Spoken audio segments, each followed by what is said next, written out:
2023 жылга биз азыр мына өткөн жумада республиканский бюджет 3 окуудан өттү.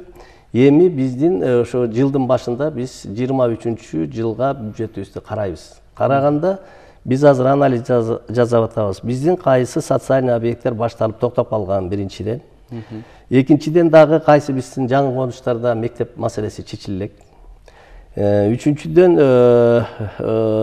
азыр мынагы смог маселеси абдан курчтуруп атат. Ушу смог маселесине карата президент тапшырма берди. Ушу өзгөчө мына жаңы конуштарда кара түтүн каптап, ошол жанагы кара кеченин көмүрүнүн түтүнү каптап шаардын баары тең смог болуп атат. Элдер муну абдан туура бизден талап кылып атат. Биз ошону чечишибиз керек.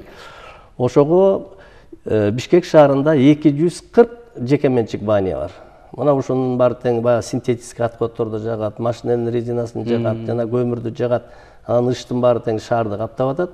Ошого бизге ушу бир 10-15 социальный банияларды куруш керек деген бир ушуну чечүүнүн бир жолу ушундай тапшырма берилди. Биз азыр ошо МТУнун жетекчилери менен чогулуп план түзүп атабыз. Кайсы конуштарга ар бир райондо таза болбой калганда 3төн социальный баня куруш керек деген маселе туруп атат. Мына бу дагы мынагы смогтун маселесин чечүүнүн бир жолу.